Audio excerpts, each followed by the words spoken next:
Hello, beautiful beings. I know this may seem shocking, but I've already been crying this morning. It's all the car stuff that's going on right now. Anything that isn't resolved has the potential to, for me to overthink about it, to worry about it. There's fear attached to it. Financial fear, specifically. Asking others for help. Just the whole, when you don't have a vehicle anymore, all of a sudden, it really makes things feel off balance, to me anyway. And the amount of money that it's costing. But I know that I will be looking back on this very soon, and I will be looking at how I dealt with it and how present I was able to stay.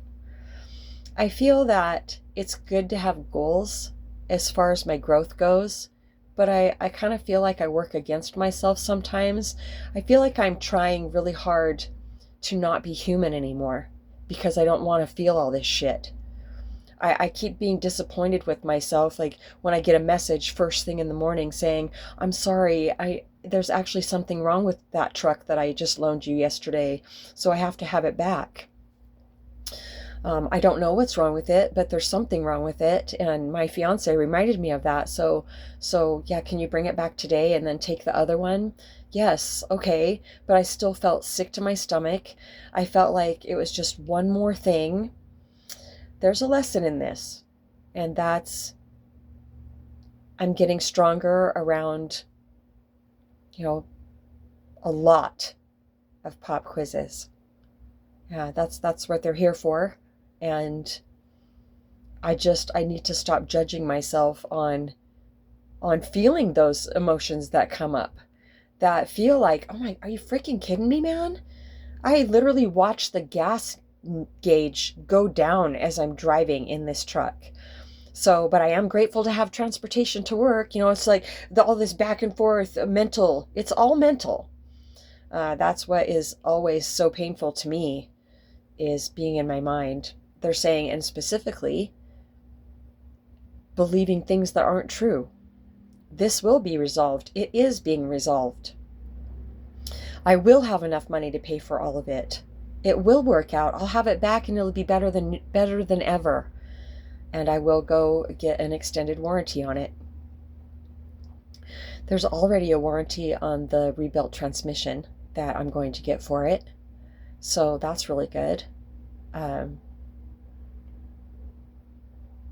I have some fear up with ordering a transmission online. What if it doesn't ever even show up? But, you send $1,000 and what if it's a scam? What if? That's all mind shit. Sometimes it's really good to say what if, though. If I'm meeting a new man, no, that wouldn't really be what if, though, would it? Those would just be red flags. This is the potential to worry about it. Definitely the what ifs could come up. So I called the place that I bought my car from originally and asked them if a loaner car was still on the table. And he said, yeah, absolutely. He said, we're only going to be here for a little while today. It's Saturday. So, yeah, get down here as fast as you can. Okay, I'm on my way. So I went down there, walked in the door. He grabbed a license plate. I followed him out. I said, am I supposed to be following you right now? He said, yeah. And he brought me over to a beautiful Subaru. I said, oh my gosh, is this my new car? He laughed. And then I started crying because he said, I may have to switch you out every couple days. Because when he asked me when I'm getting my other car back, I have no idea. And so he said, okay, I may have to switch you out every couple days because people, they want to see these cars. Like the Subaru that I'm driving is so nice. And so I said, okay, well, what if I am cleaning the lake house on the other side of the next town over? He said, well, we'll just bring you a new car. Really? Really? Makes me want to cry right now. That is just so considerate. And he knows, like, I'm not going to buy another car from them right now. I'm determined to get the Subaru fixed. I mean, that's the way it looks like it's turning out to be, which is the best case scenario for sure. And I was just like, I mean, I said my friends and family helped me out, and I'm just not used to people besides that. I mean, that's like going way above and beyond to actually drive me a new vehicle. If you need this one, like, I'm having a hard time wrapping my head around that. Well, because there's no head to wrap around it. It's a heart thing. And they're saying that that's a part of what's happening through this experience is helping open people's hearts by just being myself. So that's really good news. I mean, really, I can't be anybody else. I've tried. It's hard enough to just be myself, feeling emotions so deeply and trying to learn how not to. But as he was putting the plate on my car, my new car, I said, I don't have the words to express to you how deeply grateful I am for your help. I said, I've been single for a really, really long time, and usually that's okay, but then when things like this happen, that's really when I feel like I wish I had a trustworthy man by my side to help me through it. And it's just definitely different than, it's not better than all the other support that I get, but it's definitely different having a man by my side. It feels it's a different kind of comfort, they're saying. So, he was choked up. And that's a heart opener. Just expressing ourselves from our heart to other people is definitely the way to go. And so, here we go. We're still going through it, and it's working out. I just can't wait to have my Sub back. But they're saying that the lesson in it is shit happens. Shit storms come and go. And I was talking to my second daughter, Beauty, today, and I said, does it ever feel like one thing after another is happening? And she's just like, oh yeah. I said, I knew that you would say that because, her daughter has Rett syndrome. And I said, sometimes I feel guilty calling you and crying about the car situation because of what you have going on in your life. And she said, oh my gosh. She said my youngest daughter's name. She said, yeah, she calls me and she says the same thing, that she feels bad about feeling bad about what she's going through because of what she goes through on a daily basis with her daughter. It's all relative, she said. She said they're all life lessons, and they're just customized for each one of us. And then I talked to her about somebody else that was worried about my life, and this person gets worried about my life and then gets stuck in her head, and she's trying to figure these things out, and I haven't even asked for help in any of these areas. And this has been ongoing for for a really long time. Hasn't happened for a long time from this person, but when this person gets in their head about my life or anybody else's life, she tends to come across as angry and judgmental, like we're not doing it right. Like if we would just do it this way, don't we all think that about other people's lives? Looking in from the outside, it always seems easier. But these are my life lessons. And sometimes people get the perception that I'm not doing well because I live in a camper. Do you know how much more peaceful I am than so many other people because I do live in my camper? Because I have my own space? And it's a misconception to think that it's cheap to live here in my camp just because I'm living in my camper. No, I have to pay rent just like everybody else. It's $750 a month plus electric, and I do have the very best spot in the park, which is, of course I do. And also, that feeling is passing. I know that this has a lot to do with ocean also. the feelings that I've been navigating lately. And you know this is not a blame thing, Ocean. We, once again validated it to each other. Yesterday, was it? That we're picking up on each other's emotions, which is totally okay.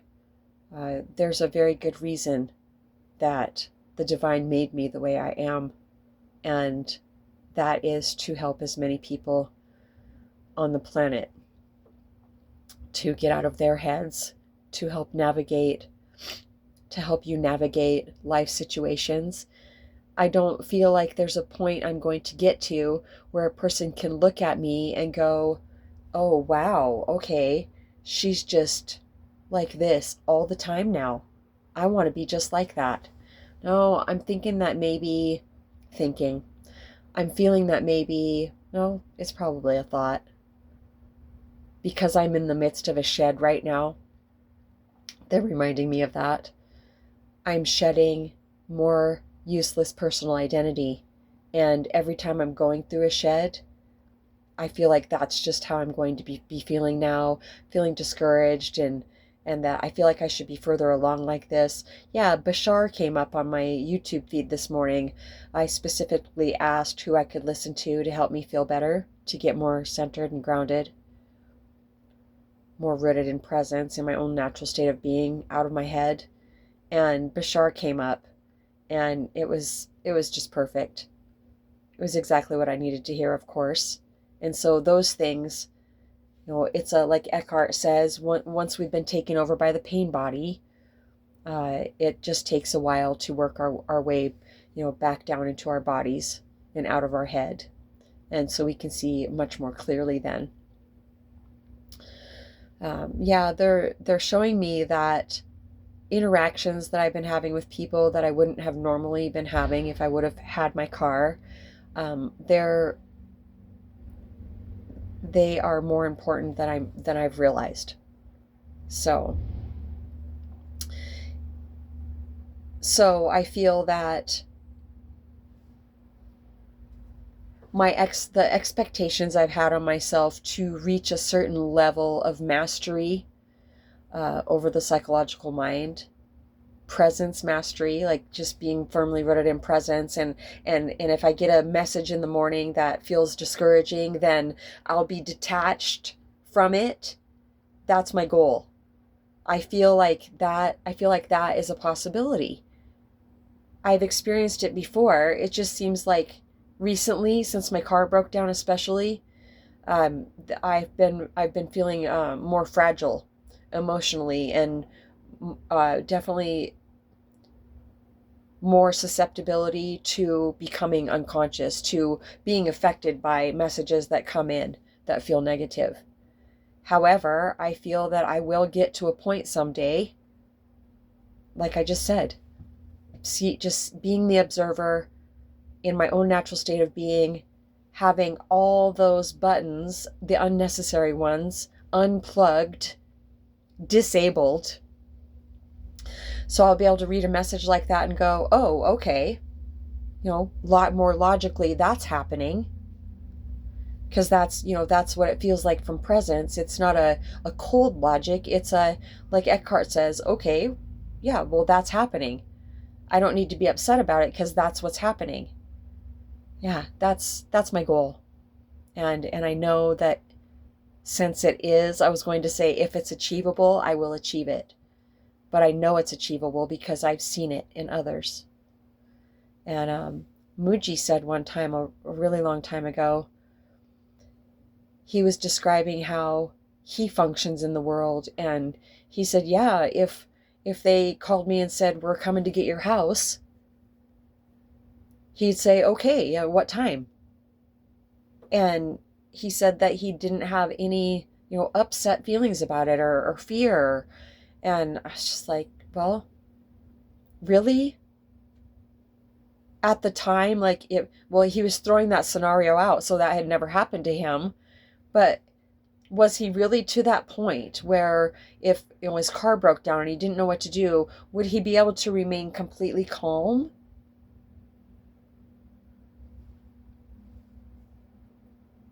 It's a detachment that comes from presence power.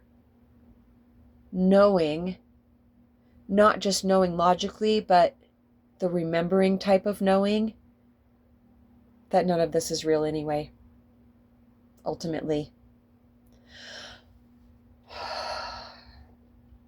Logically, I know how this isn't real. It hasn't really clicked in to place inside of me, though. They just showed me my new transmission clicking into place in my Subaru. Ooh, I just felt a smile. Come on.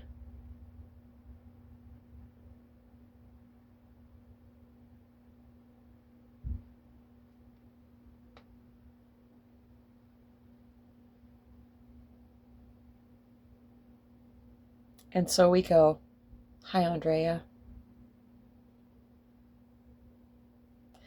If somebody gets worried about your life and they love you so much, they couldn't love you more.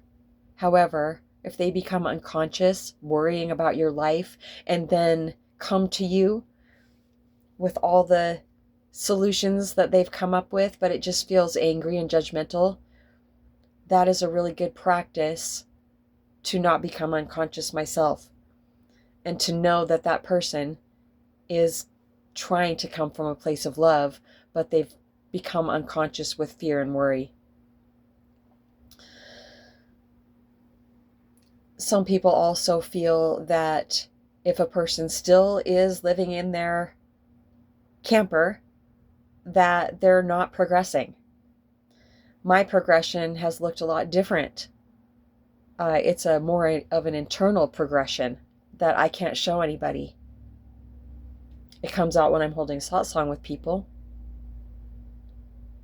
that there's so much less personal identity in there. And even after I stop recording this video, I'll never be the same again. Like, since this morning until now, they're saying, I'm different. I've let go, and I've shed so much more of the personal identity. I don't even realize it. I'm feeling so much more calm now, and there's no and. I'm just feeling better. Thank you so much for listening. They're saying that even when I get into fear, they're still here. I'm not obstructing them from coming through. That's really good news. They're saying that they're showing me how I used to get into fear, and then, that's climbing the stairs up into my head, trying to figure out a solution, feeling the uncomfortable feelings in my body of anxiety, of fear. And that's overthinking. That's believing thoughts that aren't true. That's why it hurts so bad. Because everything is always working out. They're showing me how much worse it used to be.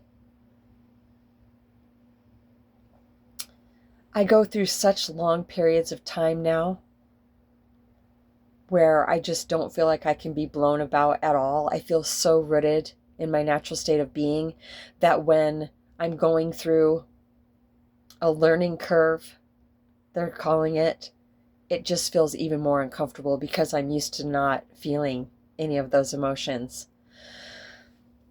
So ancients, for example, like when I picked up my phone this morning and got that message at a little after 7, what could I have done differently to stay rooted? I mean, I immediately felt the gut ache. I felt the heavy, like this heaviness. It was the mind. I went right up into my mind. I'm going to listen.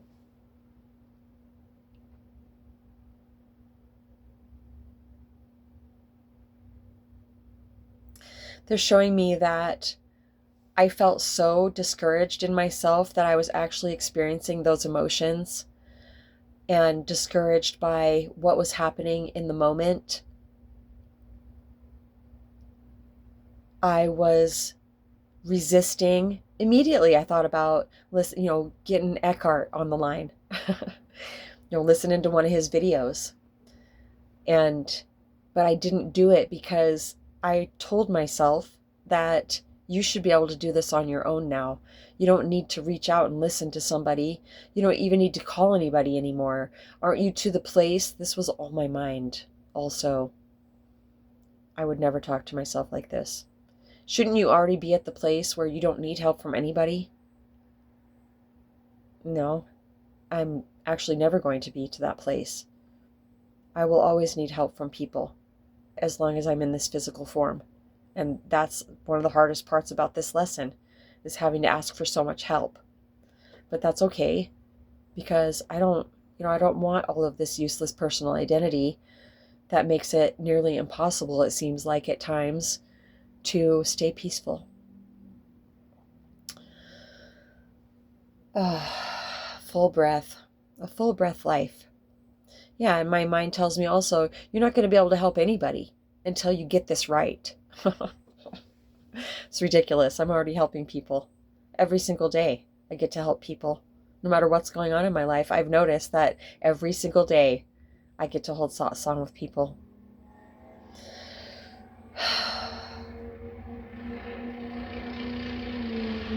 I feel that smile is coming back on. Most of the time, I just have just a smile on my face. I notice it all the time.